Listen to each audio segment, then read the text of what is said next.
Hello there, and welcome to Cansanity. It's another beautiful day here in Southern Ontario. In fact, I think the beautiful weather is here to stay. And so I thought I would get out into my yard and plant some of my annuals and some of the planters that I've prepared.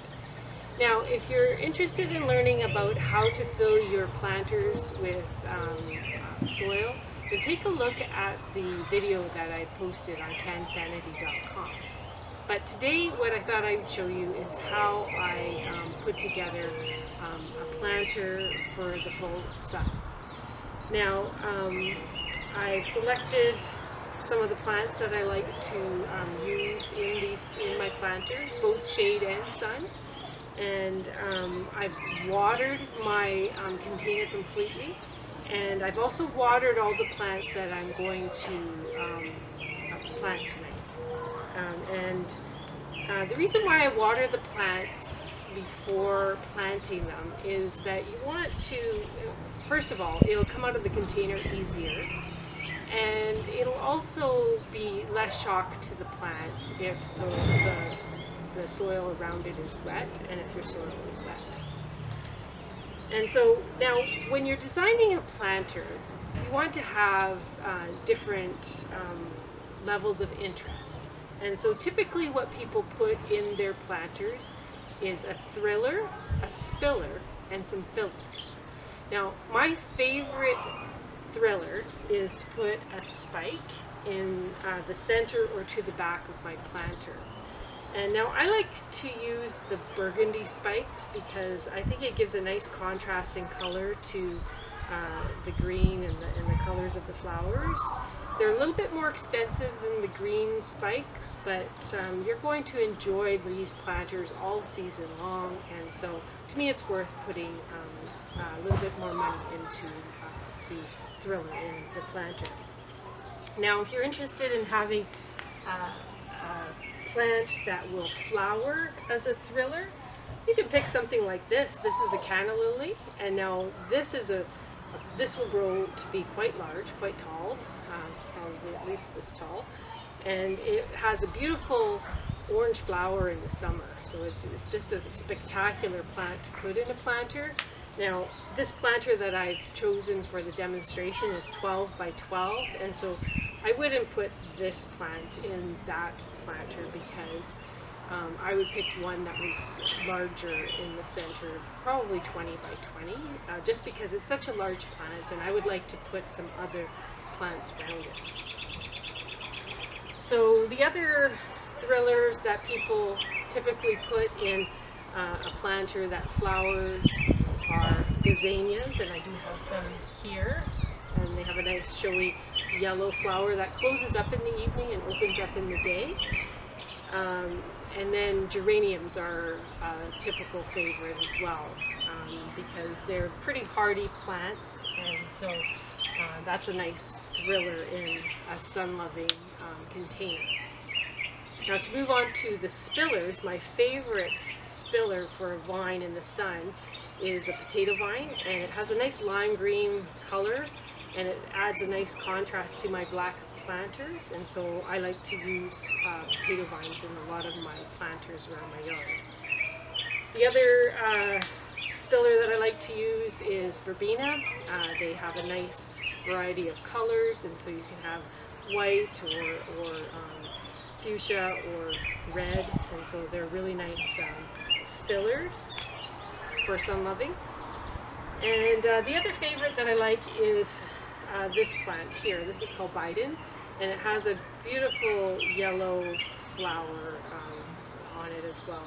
And now it contrasts really nice to the black as well. And it has a nice, a different texture as well. And so when you're looking for interest in your planters, it's nice if you can have, as well as different heights, different textures. So this is a nice plant to add to a planter. Now, moving on to the fillers, in sun-loving planters, a typical favorite is petunias. They're very hardy, they bloom continuously, and you have a good range of colors to choose from, and they're really inexpensive. So I pick up quite a few petunias to plant around my yard.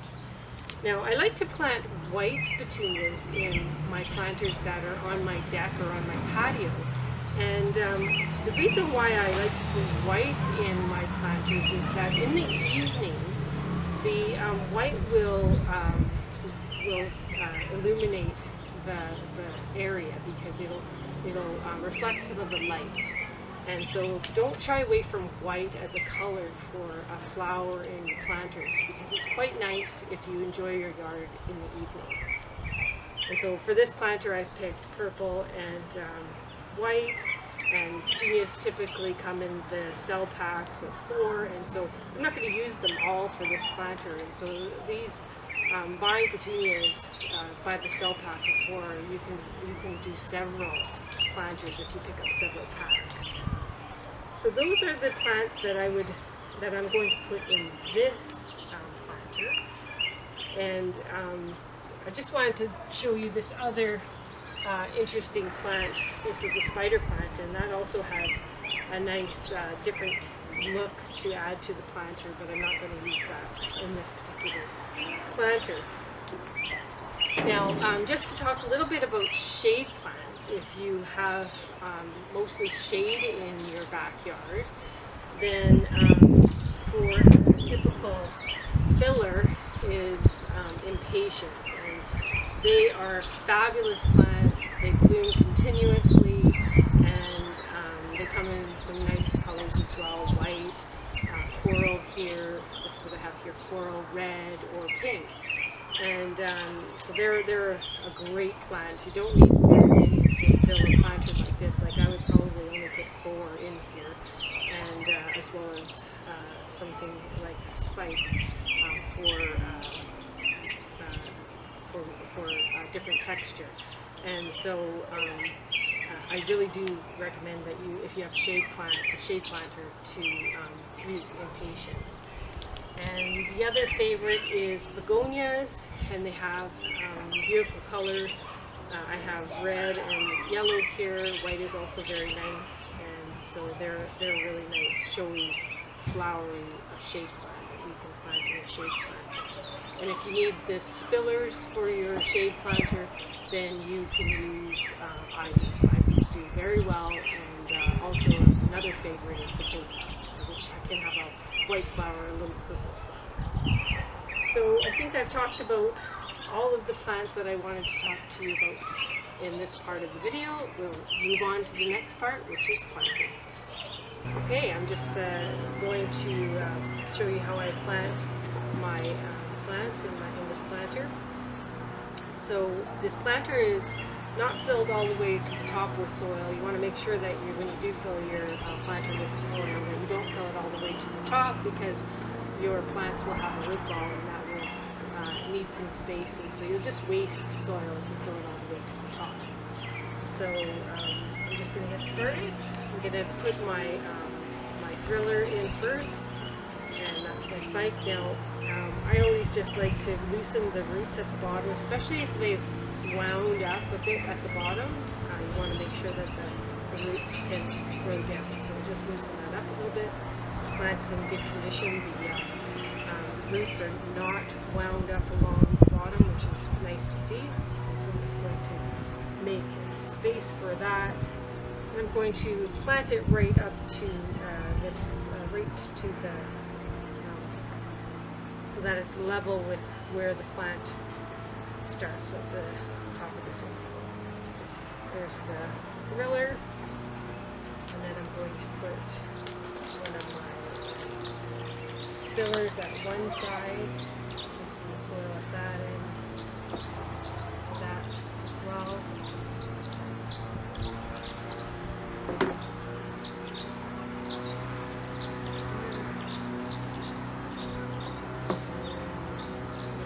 My potato vine in there, loosen up the bottom as well.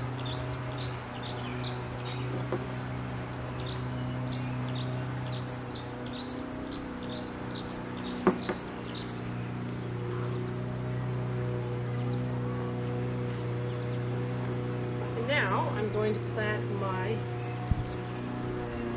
fillers. And so I'm going to put think I'm going to put white on this side and purple on that side. And now in a planter, so when you take them out of the cell pack, just give it a little squeeze at the bottom there, and then just it'll come out easier.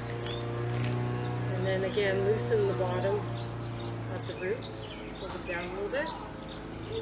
And now when you're filling a container, you can actually pack your plants in quite densely if you like, and there's a lot of fertilizer in the potting mix that you're using, so you don't have to be worried about leaving too much space.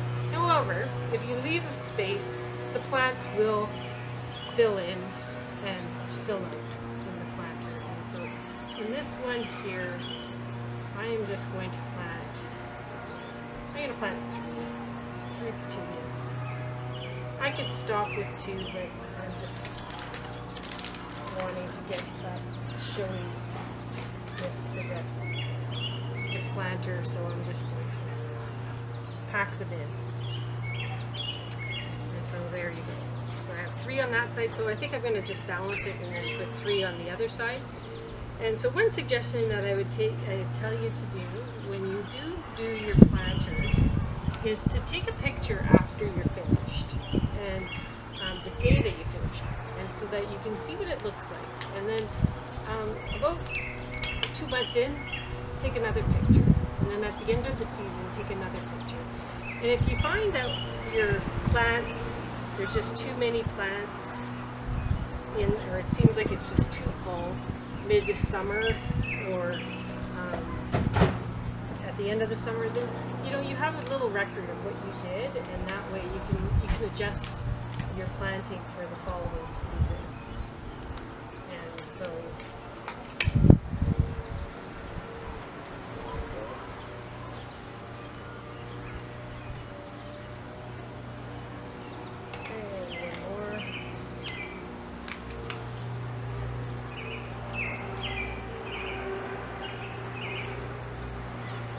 that's my planter. Now this soil is nice and wet, so it's not necessary to give it too much water. I'll just give it a little bit of water.